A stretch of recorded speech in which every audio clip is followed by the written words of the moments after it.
This episode's story was published in 1911 by Marion Crawford, a master of the ghost-telling genre. If you like family drama with a dash of the macabre, well, this story is right up your dreadful little alley. This is The Dead Smile by Marion Crawford.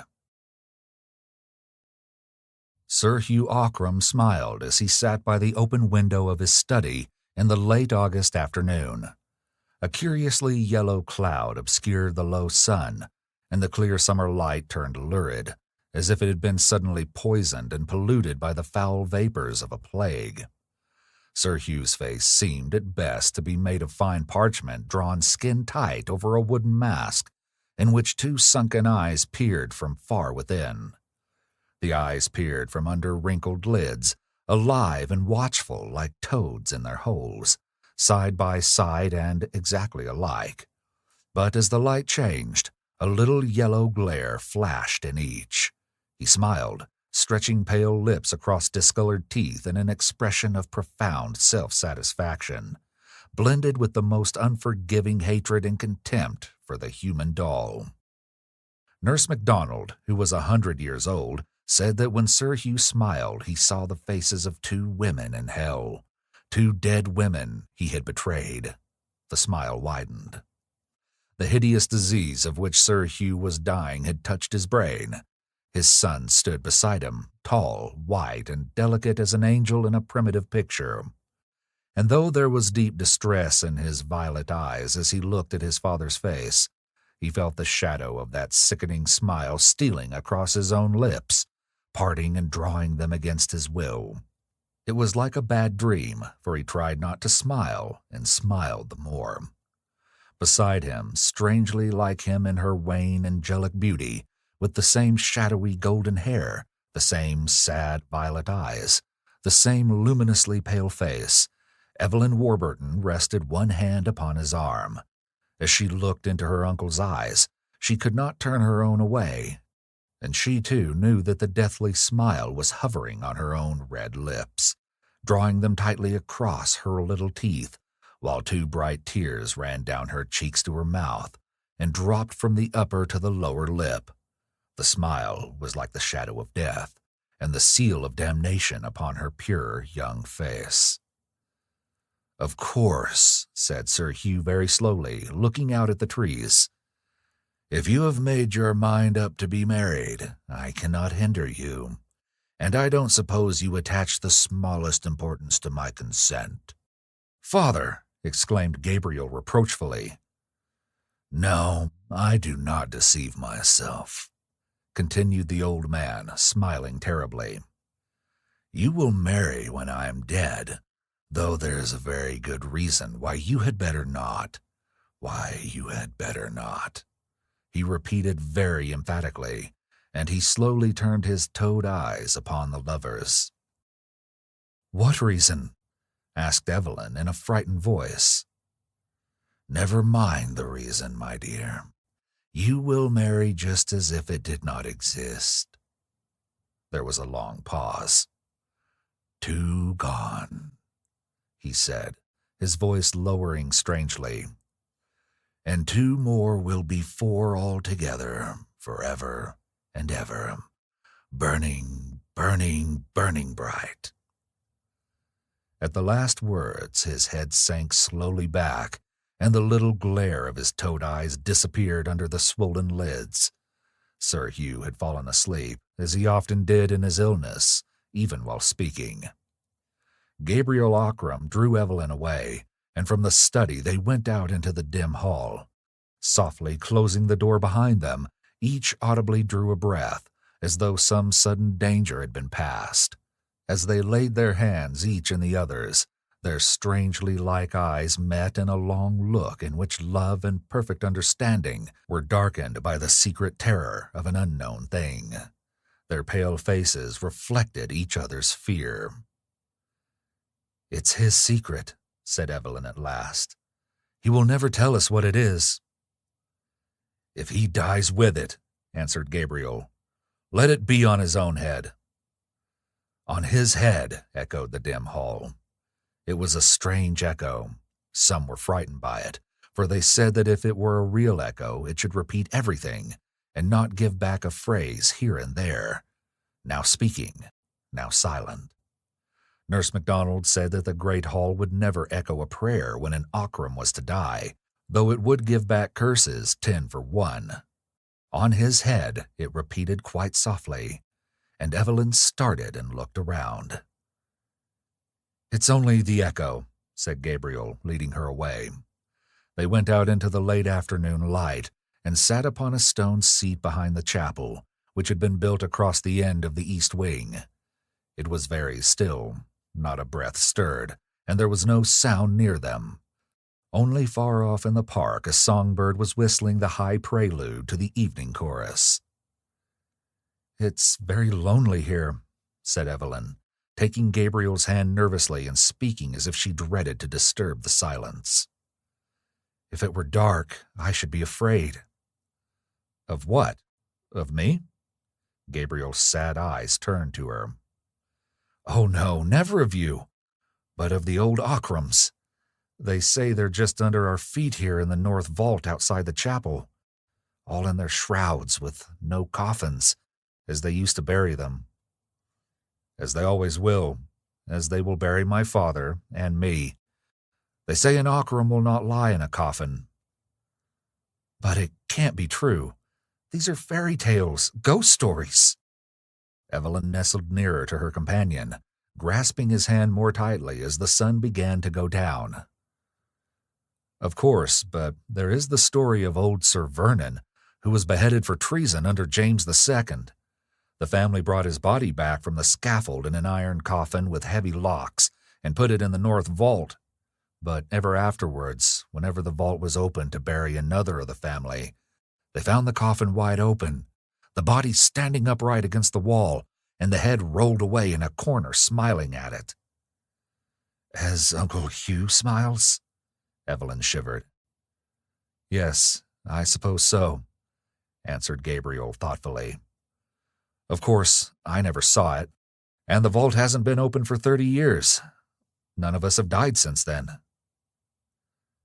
"And if Uncle Hugh dies, shall you—" Evelyn stopped. Her beautiful, thin face was quite white. "Yes, I shall see him laid there too, with his secret, whatever it is." Gabriel sighed and pressed the girl's little hand. "I don't like to think of it," she said unsteadily. "Oh, Gabriel, what can the secret be?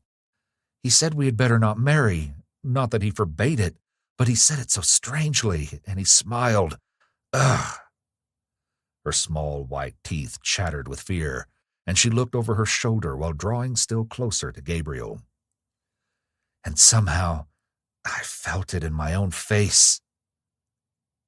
"So did I," answered Gabriel in a low, nervous voice. "Nurse MacDonald." He stopped abruptly. What did she—" Nothing. She's told me things. They would frighten you, dear.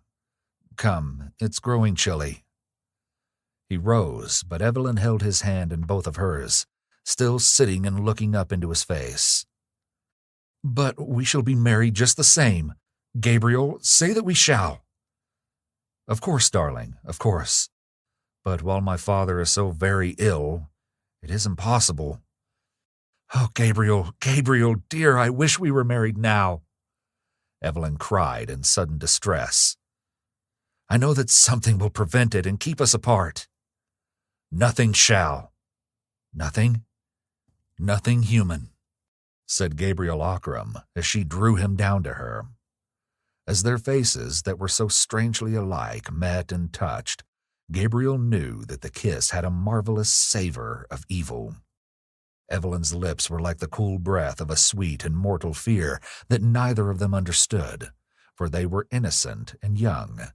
Yet she drew him to her by her lightest touch, as a sensitive plant shivers, waves its thin leaves, and bends and closes softly upon what it wants. He let himself be drawn to her willingly, as he would even if her touch had been deadly and poisonous, for he strangely loved that half-voluptuous breath of fear, and he passionately desired the nameless evil something that lurked in her maiden lips. "It is as if we loved in a strange dream," she said. "I fear the waking," he murmured. "We shall not wake, dear. When the dream is over, it will have already turned into death, so softly that we shall not know it. But until then—" She paused, her eyes seeking his as their faces slowly came nearer. It was as if each had thoughts in their lips that foresaw and foreknew the other. "Until then," she said again, very low, her mouth near to his. "Dream till then," he murmured. Nurse MacDonald slept sitting all bent together in a great old leather armchair with wings. Many warm blankets wrapped about her, even in summer. She would rest her feet in a bag footstool lined with sheepskin, while beside her, on a wooden table, there was a little lamp that burned at night, and an old silver cup in which there was always something to drink. Her face was very wrinkled, but the wrinkles were so small and fine and close together that they made shadows instead of lines. 2 thin locks of hair that were turning from white to a smoky yellow fell over her temples from under her starched white cap. Every now and then she would wake from her slumber, her eyelids drawn up in tiny folds like little pink silk curtains, and her queer blue eyes would look straight ahead through doors and walls and worlds to a far place beyond. Then she'd sleep again with her hands one upon the other on the edge of the blanket, her thumbs grown longer than the fingers with age. It was nearly 1 o'clock in the night, and the summer breeze was blowing the ivy branch against the panes of the window with a hushing caress. In the small room beyond, with the door ajar, the young maid who took care of Nurse MacDonald was fast asleep. All was very quiet. The old woman breathed regularly, and her drawn lips trembled each time the breath went out. But outside the closed window, there was a face. Violet eyes were looking steadily at the ancient sleeper. Strange, as there were 80 feet from the sill of the window to the foot of the tower. It was like the face of Evelyn Warburton, yet the cheeks were thinner than Evelyn's, and as white as a gleam. The eyes stared, and the lips were red with life. They were dead lips, painted with new blood. Slowly, Nurse MacDonald's wrinkled eyelids folded back, and she looked straight at the face at the window. "Is it time?" she asked in her little, old, faraway voice. While she looked, the face at the window changed. The eyes opened wider and wider till the white glared all around the bright violet, and the bloody lips opened over gleaming teeth. The shadowy golden hair surrounding the face rose and streamed against the window in the night breeze, and in answer to Nurse MacDonald's question came a sound that froze the living flesh. It was a low, moaning voice, one that rose suddenly like the scream of storm. Then it went from a moan to a wail, from a wail to a howl, and from a howl to the shriek of the tortured dead. He who has heard it before knows, and he can bear witness that the cry of the banshee is an evil cry to hear alone in the deep night. When it was over and the face was gone, Nurse MacDonald shook a little in her great chair. She looked at the black square of the window, but there was nothing more there, nothing but the night and the whispering ivy branch. She turned her head to the door that was ajar, and there stood the young maid in her white gown, her teeth chattering with fright. "It is time, child," said Nurse MacDonald. "I must go to him, for it is the end." She rose slowly, leaning her withered hands upon the arms of the chair as the girl brought her a woolen gown, a great mantle, and her crutch stick. But very often the girl looked at the window and was unjointed with fear, and often Nurse MacDonald shook her head and said words which the maid could not understand. "It was like the face of Miss Evelyn," said the girl, trembling. But the ancient woman looked up sharply and angrily. Her queer blue eyes glared. She held herself up by the arm of the great chair with her left hand, and lifted up her crutch stick to strike the maid with all her might, but she did not. "You are a good girl," she said, "but you are a fool. Pray for wit, child. Pray for wit, or else find service in a house other than Ockram Hall. Now bring the lamp and help me up." Each step Nurse MacDonald took was a labor in itself, and as she moved, the maid's slippers clappered alongside. By the clacking noise, the other servants knew that she was coming, very long before they saw her. No one was sleeping now, and there were lights and whisperings and pale faces in the corridors near Sir Hugh's bedroom. Often someone would go in, and someone would come out, but every one made way for Nurse MacDonald, who had nursed Sir Hugh's father more than 80 years ago. The light was soft and clear in the room. Gabriel Ockram stood by his father's bedside, and there knelt Evelyn Warburton, her hair lying like a golden shadow down her shoulder, and her hands clasped nervously together. Opposite Gabriel, a nurse was trying to make Sir Hugh drink, but he would not. His lips parted, but his teeth were set. He was very, very thin now, and as his eyes caught the light sideways, they were as yellow coals. "Do not torment him," said Nurse MacDonald to the woman who held the cup. "Let me speak to him, for his hour is come." "Let her speak to him," said Gabriel in a dull voice. The ancient nurse leaned to the pillow and laid the feather weight of her withered hand that was like a grown moth upon Sir Hugh's yellow fingers. Then she spoke to him earnestly, while only Gabriel and Evelyn were left in the room to hear. "Hugh Ockram," she said, "this is the end of your life, and as I saw you born, and saw your father born before you, I come to see you die. Hugh Ockram, will you tell me the truth?" The dying man recognized the little faraway voice he had known all his life, and he very slowly turned his yellow face to Nurse MacDonald, but he said nothing. Then she spoke again. "Hugh Ockram, you will never see the daylight again. Will you tell the truth?" His toad-like eyes were not yet dull. They fastened themselves on her face. "What do you want of me?" he asked, each word sounding more hollow than the last. "I have no secrets. I have lived a good life." Nurse MacDonald laughed, a tiny cracked laugh that made her old head bob and tremble a little, as if her neck were on a steel spring. But Sir Hugh's eyes grew red, and his pale lips began to twist. "Let me die in peace," he said slowly. But Nurse MacDonald shook her head, and her brown, moth-like hand left his and fluttered to his forehead. "By the mother that bore you and died of grief for the sins you did, tell me the truth." Sir Hugh's lips tightened on his discolored teeth. "Not on earth," he answered slowly. "By the wife who bore your son and died heartbroken, tell me the truth."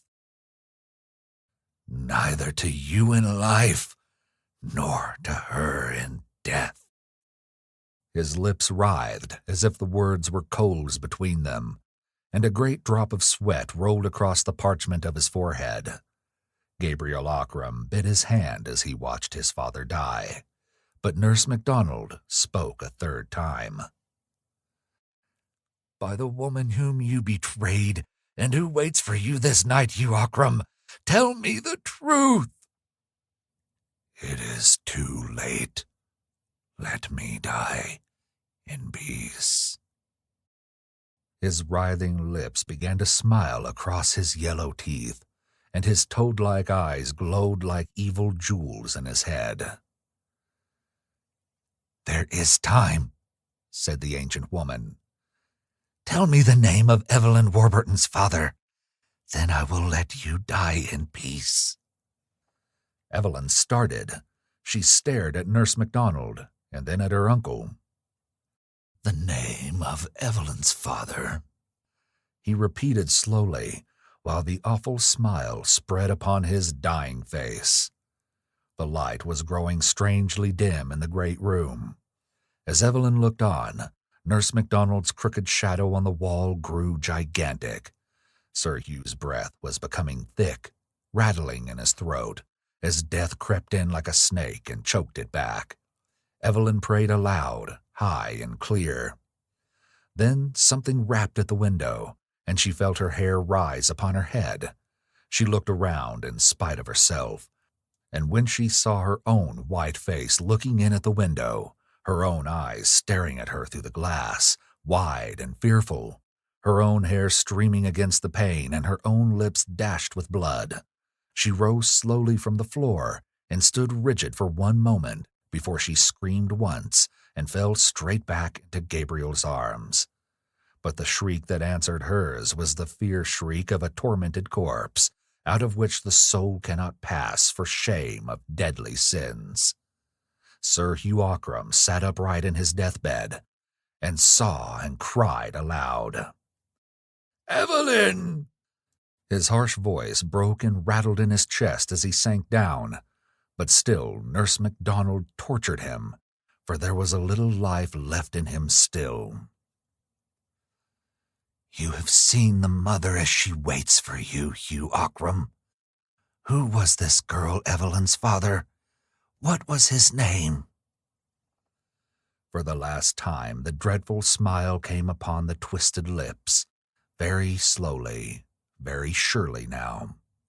The toad eyes glared red, and the parchment face glowed a little in the flickering light. For the last time words came. "They know it in hell." Then the glowing eyes went out quickly, the yellow face turned waxen pale, and a great shiver ran through the thin body as Hugh Ockram died. But in death he still smiled, for he knew his secret and kept it still.